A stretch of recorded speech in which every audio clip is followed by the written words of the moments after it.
अब देखिए अपनी बुक में चैप्टर 12 निकालो एक बार, चैप्टर नंबर 12 इलेक्ट्रिसिटी। बुक खोल रखी है ना आपने, एनसीईआरटी टेक्स्ट बुक साइंस की, चैप्टर 12 199 पेज पे है, 199 पेज पे है इलेक्ट्रिसिटी। अब भाई आपको करना क्या है, मैं फिर कहता हूं मैंने करवा दिया अपना काम जो पूरी साल भर करवाना था। अब केवल आप बताओगे कि जी ये टॉपिक करवाओ, ये डाउट करवाओ, उन्हीं से डिस्कशन चलेगा। और ज्यादा बेटर होगा अगर आप व्हाट्सएप पे अपना कन्वर्सेशन जारी रखें रोज, खाली क्लास पे डिपेंड ना रहें। अब देखिए इसमें पहला टॉपिक है इलेक्ट्रिक करंट एंड सर्किट। पहला टॉपिक इसके अंदर दिया गया है इलेक्ट्रिक करंट एंड सर्किट। उसमें से किस तरह से चीजें पूछी जा सकती हैं, आपसे यूं पूछ लिया जाए जो इसमें एक्सप्लेन किया हुआ उसके अकॉर्डिंग। मैंने यहां बताया था सोर्स कुछ होता है, लोड कुछ होता है, इस तरह की चीजें।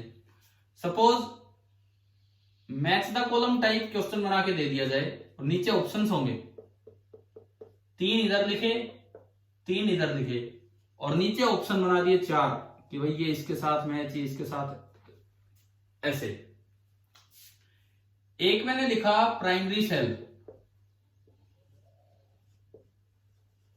एक मैंने लिखा सेकेंडरी सेल और एक हमने लिखा bulb. Primary cell, secondary cell and bulb. सामने 3 ऑप्शन दे दिए, load only, source only, both load and source. आपको मैचिंग करनी है और नीचे 4 ऑप्शन बना रखे होंगे, ये उसके साथ इसके साथ। तो चलो आप 4 ऑप्शन मुझे क्या बनाने हैं आप यहीं पे बता दो कि किस तरह से ये मैचिंग होगी। हाँ जी बताएं। प्राइमरी सेल क्या है ये, क्या डिफरेंस क्या होता है प्राइमरी और सेकेंडरी सेल में? प्राइमरी और सेकेंडरी सेल में डिफरेंस क्या होता है बताएंगे?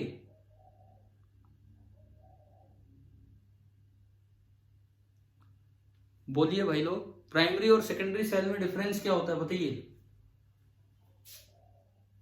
नहीं पता तो मैं बताऊं फिर। अरे बोलो, जवाब दो यार, मैं वेट कर रहा हूं।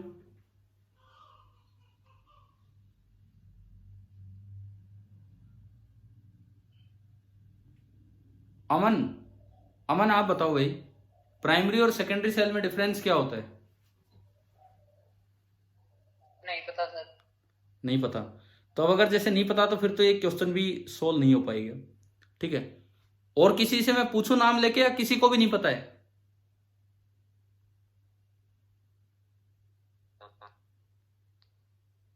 चलो कोई नहीं, मैं बताता हूं, आप देखिए इधर। प्राइमरी और सेकेंडरी सेल में डिफरेंस क्या होता है सुने। प्राइमरी सेल वो सेल होता है जिसको आप रिचार्ज नहीं कर सकते हैं, जो आपने एक बार घड़ी में डाल दिया, खत्म हो गया तो वो हटाना पड़ेगा, वो आपका होता है प्राइमरी सेल।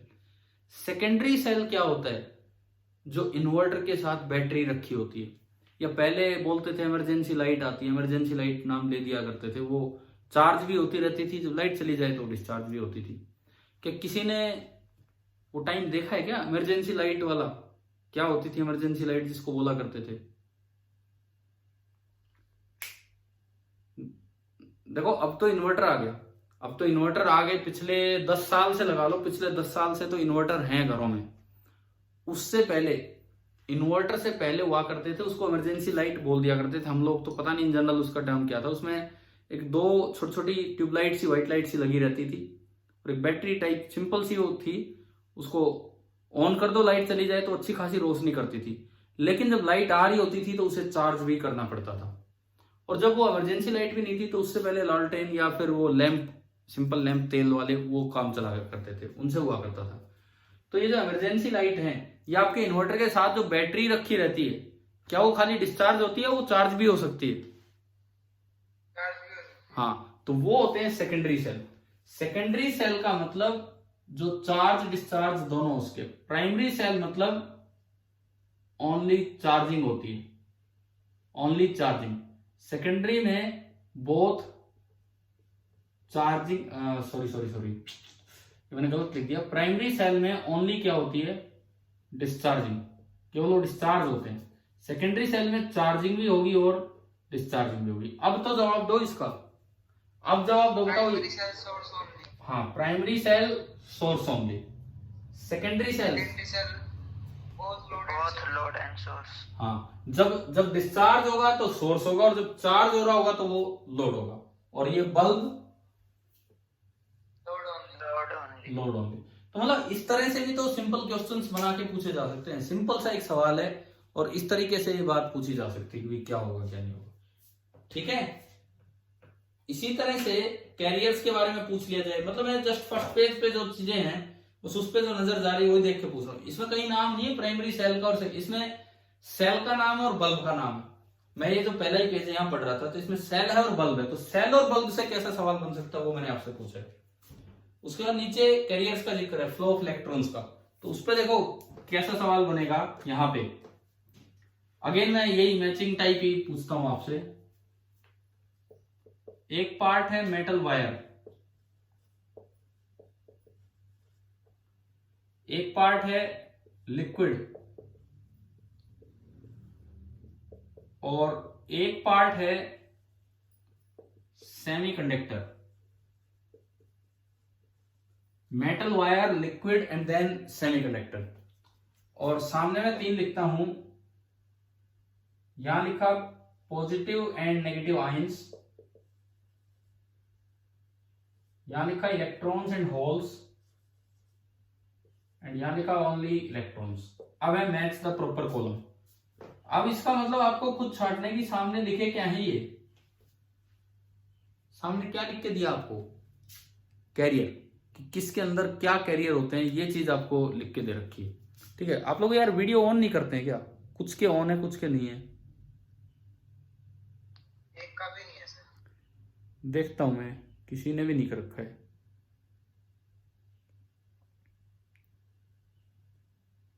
तो वीडियो ऑन करने के लिए बोला तो जाता आपको इतनी बार कि वीडियो ऑन रखा कीजिए, हमें क्या पता आप क्या कर रहे हैं क्या नहीं कर रहे हैं। इधर देखो कैरियर, कैरियर बताओ इसमें किसमें कौन सा होगा? मेटल वायर में क्या होता है?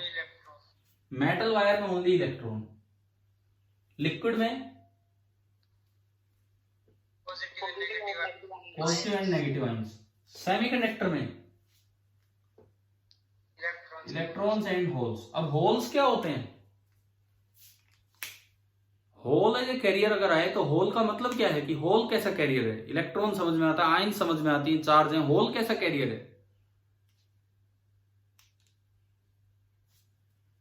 देखो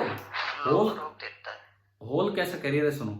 आपके पेपर में पिछले डिस्कशन में एक सवाल था कि दो बबल्स हैं, तो due to mutual gravitational attraction जो भी होगा वहां पे, वो पास आएंगे दूर जाएंगे, बताओ। दूर जा रहे थे। वो दूर क्या जा रहे थे? आपको तो दूर जाता हुआ वो बबल, वो खाली जगह दिख रही है, असल में कोई चीज दूर थोड़ी जा रही थी। असल में क्या हो रहा था, साइड का लिक्विड पास आ रहा था और आपको नजर आ रहा था कि वो खाली जगह दूर है। तो यही सेम केस होल में है। सेम केस होल में, होल कुछ नहीं होता, एक वैकेंसी होती है किसी बॉन्ड में, कोवलेंट बॉन्ड में एक वैकेंसी होती है, उसको भरने के लिए बॉन्ड वाला इलेक्ट्रॉन वहां फिट हो जाता है और हमें लगता है कि होल उधर शिफ्ट हो गया।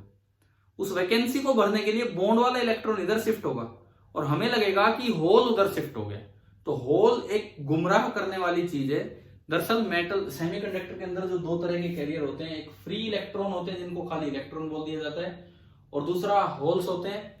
एक फ्री इलेक्ट्रॉन होते हैं और दूसरा होल्स होते हैं। अब होल्स का मतलब है वैकेंसी है और बॉन्ड वाले इलेक्ट्रॉन उसमें फिट हुए जा रहे हैं, तो हमें लगता है कि बदले में होल अपोजिट डायरेक्शन में बढ़ता जा रहा है। तो ये इस तरह से कैरियर मूवमेंट होती है इनमें। ये लास्ट में लिखा था कि कैरियर का जिक्र हो रहा था कि इसमें क्या फ्लो करता है, तो वहां से मैं बता रहा हूं कि कैसे क्या सवाल आ सकता है। अच्छा, अगले पेज पे देखो, ये लिखता है कि I is equal to Q by T, page number 200 पे। I is equal to Q by T से रिलेटेड मैंने आपको 2-3 चीजें समझाई थी। पहली बात ग्राफिकल बताया था कि क्यू टी ग्राफ अगर आपको दे रखा है, बताओ उससे करंट कैसे निकलता है, स्लोप से कि एरिया से? क्यू टी ग्राफ से स्लोप। क्यूटी ग्राफ दे रखा है तो स्लोप से करंट निकलेगा, आईटी ग्राफ दे रखा है तो एरिया से चार्ज निकलेगा, एरिया से चार्ज निकलेगा। ठीक है, वहीं पे ये भी आपको बताया था कि अगर रिवॉल्विंग चार्ज है, अगर रिवॉल्विंग चार्ज है तो उसके साथ एसोसिएटेड एवरेज करंट भी लिखा जा सकता है क्यू बाई टी। क्यू तो है कि वो चार्ज कितना क्रॉस करके जा रहा है, और टी था उसका टाइम पीरियड ऑफ रिवॉल्यूशन, कि उसके एक रिवॉल्यूशन का टाइम पीरियड क्या है, उससे आप उसका करंट निकाल सकते थे क्यू बाई टी। तो एक बार आप यार अपने नोट्स रिवाइज करेंगे तो ये सारी की सारी चीजें आप वहां से समझ पाएंगे कि क्या है क्या नहीं है। अच्छा, फिर यहां मैंने ये करंट का कुछ आइडिया दे रहा है, मिली एम्पियर, माइक्रो एम्पियर, इस तरह से। तो देखो इस पे भी सवाल ऐसे बिल्कुल मैचिंग वाले मैं पूछ रहा हूं आपसे। अब कुछ नहीं लिखते मैच वाले में कि सामने क्या होगा क्या नहीं, नीचे ऑप्शन बना के दे दिए जाएंगे मैच कीजिए, आपको खुद पहचानना होगा। जैसे तीन ऑप्शन अगर मैं लिखूं, पहला option current in domestic appliances, दूसरा option current in our nerves,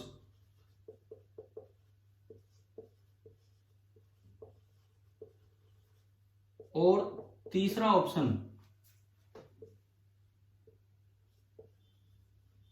current during lightning.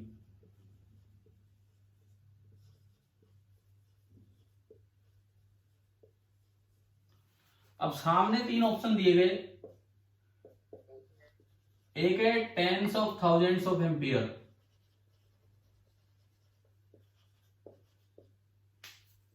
दूसरा है नियरली 1 एम्पियर, और तीसरा है माइक्रो एम्पियर। तो बताओ कौन किससे मैच होगा?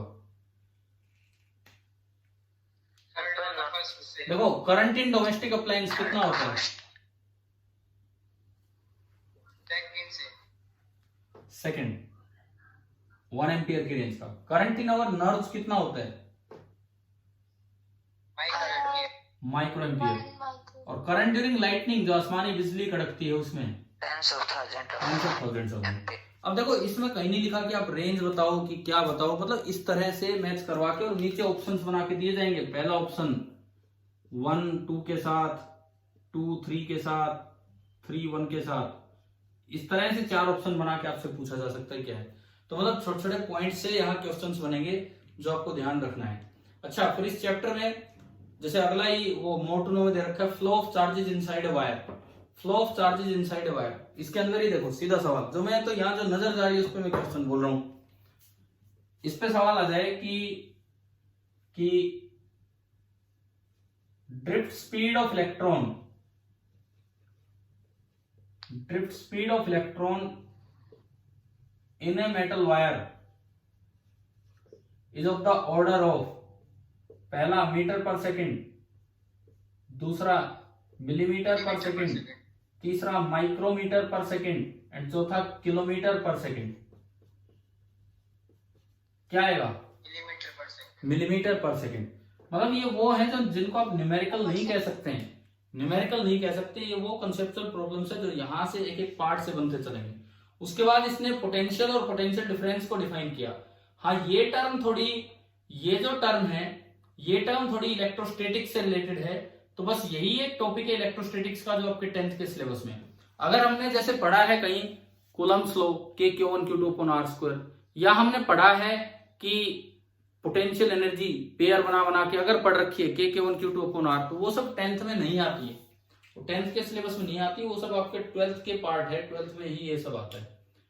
अच्छा, कभी ये हमने बताया था इसमें जैसे मिलीमीटर पर सेकंड में आया, जब ये तो बहुत कम स्पीड है, इसका मतलब कुछ मीटर दूरी चलने में भी कई सेकंड लग जाएंगे।